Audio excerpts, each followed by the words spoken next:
오늘도 바쁘게 살고 계신가요? 우리는 정말 이토록 바쁘게 살아야만 하는 걸까요? 우리의 인생은 바쁘게 살기엔 너무나 짧다고 합니다. 삶을 변화시키는 채널 체인지 마이 라이프입니다. 팀 페리스의 타이탄의 도구들이라는 책이 있는데요. 저자 팀 페리스는 자신의 팟캐스트 방송에 3년에 걸쳐 세상에서 가장 성공한 인물 200명을 출연시켰죠.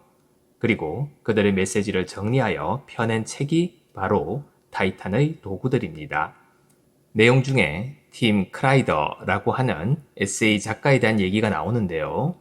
너무 바쁘게만 살아가고 있는 건 아닌지 자신을 돌아보라는 내용입니다.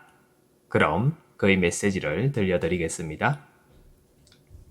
21세기 들어 가장 많이 발견되는 유형이 있다면 아마도 바쁘다고 말하는 사람들일 겁니다. 바쁘다는 말은 안부를 물어오는 사람에게 건네는 가장 흔한 대답이 되어버렸죠. 바빠, 엄청 바빠, 정신없어. 바쁜 사람은 뭔가 중요한 일을 하는 사람처럼 보입니다. 그래서 그에 대한 반응 역시 축하의 의미가 담겨 있죠. 바쁜 게 좋은 거지 뭐. 한가한 것보다 100배 낫지. 바쁘다면서 탄식하는 사람들은 자진해서 바쁜 경우가 대부분입니다.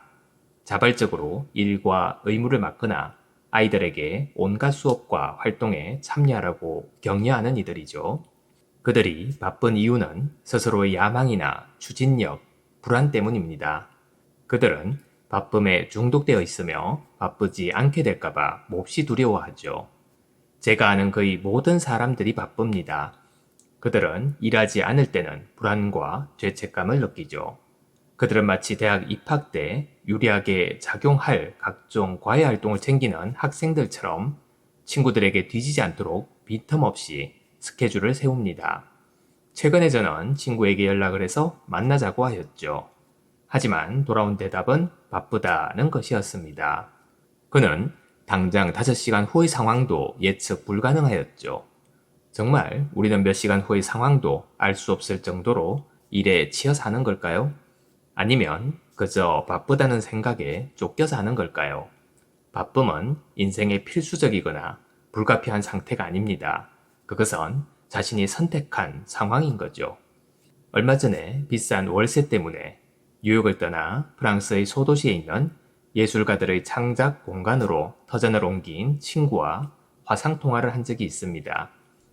그녀는 오랜만에 행복과 여유를 느낀다고 하더군요.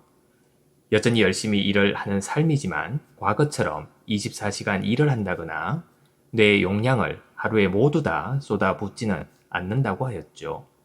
대신 친구들과 카페에 가거나 매일 밤 함께 대화를 나누는 등 대학 시절로 돌아간 기분이라고 하였습니다. 월세를 내는데 급급한 삶을 선택하지 않은 용기가 준 여유였죠. 그녀는 다시 남자친구도 사귀고 있습니다. 뉴욕에 살 때는 다들 너무 바쁘고 자기 한 몸 돌보기에도 시간이 모자랐던 터라 로맨틱한 연애는 먼 나라 사람들 얘기였죠. 그녀는 자신이 신경질적이고 초조해하며 매우 예민한 성격의 소유자라고 생각했었습니다. 하지만 프랑스에 오고 나니 절대 그렇지 않다는 것을 생생하게 알게 되었죠. 자신을 히스테릭한 사람으로 만든 건 성격이 아니라 환경 때문이었던 겁니다. 우리가 바쁘다는 말을 입에 달고 사는 이유는 우리가 지금 하고 있는 일의 대부분이 그다지 중요하지 않다는 사실을 가리기 위한 과장된 피로는 아닐까요? 주로 맛집을 소개하는 잡지사에서 일했던 제 친구는 모니터 앞에서 빵으로 점심을 때우기 일쑤였죠. 하지만 그 잡지사는 각 가정 TV 리모컨에 음식 배달 버튼이 생기자마자 사라졌습니다. 이런 경우는 수도 없이 많죠. 생각해 보세요. 우리는 모두 바쁘게 사라지고 있지 않은가요? 아무도 보지 않는 뉴스, 콘텐츠, 기사를 비롯해 잡다한 것을 만드느라 정신없는 건 아닐까요? 물론 모두가 바쁜 건 사실입니다. 하지만 우리는 스스로에게 질문을 던져야 하죠. 나는 지금 정확히 무슨 일을 하고 있는가 라고 말입니다. 물론 바쁨은 존재의 확인이자 공허함을 막아주는 울타리 역할을 합니다. 노트에 일정이 꽉 차 있는 사람의 삶은 어리석거나 무의미할 수가 없을 겁니다. 시끄럽고 정신없고 스트레스 넘치는 생활은 우리 삶의 가운데에 위치한 두려움을 가리기 위함인 듯 하죠. 하루 종일 각종 업무를 처리하고 이메일에 답하고 영화도 보면서 도저히 한눈 팔 틈 없이 바쁘게 움직이다가 잠자리에 들면 낮에는 성공적으로 막아두었던 평소의 걱정거리와 질문들이 밤에 불을 끄는 순간 옷장에서 쏟아져 나오는 괴물들처럼 머릿속을 가득 메우게 됩니다. 고개를 세차게 흔들어도 지금 당장 신경 쓰지 않으면 안 되는 다급한 일들이 튀어나오죠. 그래서 누군가는 우리가 두려워하는 것은 혼자 남겨지는 것이라고 했는지도 모르겠습니다. 단언컨대 이 글을 쓰고 있는 저는 바쁘지 않은 사람이었죠. 목표는 있지만 저처럼 게으른 사람은 보지 못했습니다. 저는 대부분의 작가들처럼 글을 하루라도 쓰지 않으면 살아갈 가치가 없다고 생각하지만 그와 동시에 하루 4-5시간 작업만으로도 충분하였죠. 저에게 가장 이상적인 하루는 오전에 글을 쓰고 오후에 천천히 자전거를 타거나 볼일을 보고 저녁에는 친구들을 만나거나 책을 읽거나 TV를 보는 겁니다. 이는 이상적이라기보다는 소박하고 평범한 하루에 가까울 겁니다. 제게는 이것이 정상적이고 쾌적한 속도의 하루인 거죠. 누군가 연락을 해오면 잠시 일은 밀쳐두고 미술관의 새로운 전시회를 보러 가거나 공원을 산책할 수도 있습니다. 칵테일을 마시자고 하면 바빠 언제 끝날지 몰라 라고 말하는 대신 기꺼이 몇 시에 라고 해줄 수도 있죠. 최근에는 저도 일 때문에 바빠졌습니다. 난생 처음 사람들에게 진지한 표정으로 정말 바쁘다고 말할 수 있게 되었죠. 사람들이 바쁘다는 불평을 왜 즐기는지 알 것 같았습니다. 여기저기에서 찾는 바람에 중요한 사람이 된 것 같은 기분을 느끼게 되었죠.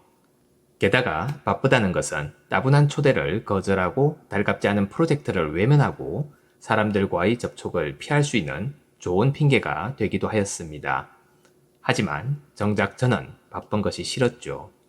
매일 아침 매일 하면은 하기 싫은 일을 해달라는 것과 해결하기 싫은 문제의 처리를 부탁하는 편지로 넘쳐났습니다. 결국은 도저히 참을 수 없는 지경이 되었고 아무도 모르는 장소로 도망쳐 지금 이 글을 쓰고 있죠. 물론 세상 모든 사람이 현실에서 도피할 만한 한적한 별장을 갖고 있지는 않습니다. 하지만 휴대폰이나 인터넷을 잠시 꺼두는 훨씬 저렴한 방법도 있죠. 비록 인간이 자연에 접근하는 방법을 비싸게 만들기는 했지만 여전히 자연은 공짜입니다. 더 이상 시간과 고요함은 사치품이 되어서는 안 됩니다. 모위는 단순히 휴가나 나쁜 것이 아니죠. 비타민 D가 우리 몸에 그런 것처럼 모위는 우리의 뇌에 꼭 필요합니다. 비타민 D가 부족하면 구루병에 걸려 신체가 변형되는 것처럼 모위가 부족하면 정신적인 고통이 초래되죠. 모위가 주는 공간과 고요함은 일상에서 잠시 물러나 전체를 바라볼 수 있는 기회를 마련해 줍니다. 역설적이게도 모이는 일의 필수 조건입니다. 아르키메데스가 목욕 중에 외친 유레카 또는 뉴턴의 사과, 케쿨레의 벤젠고리 등등 역사는 천천히 생각하는 사람들에게 빛나는 영감을 준 이야기들로 가득하죠. 한가하고 느린 사람들이 열심히 일하는 사람들보다 위대한 아이디어와 발명, 명작을 더 많이 탄생시켰을지도 모릅니다. 제가 바쁜 사람들에게 해줄 수 있는 조언은 일을 그만두라는 말이 아닙니다. 일을 제외한 나머지 시간에는 휴식을 취하라는 것이죠. 산책도 하고 사랑도 나누고 딸아이의 공연도 보러 가라는 겁니다. 마치 교실 밖에서 우스꽝스러운 표정을 지으며 친구에게 단 한 번만이라도 책상을 박차고 나가 놀자고 떼쓴 아이처럼 아내에게 영화를 보러 가자고 졸라보세요. 제한된 시간을 가장 훌륭하게 투자하는 방법은 사랑하는 사람들과 보내는 겁니다.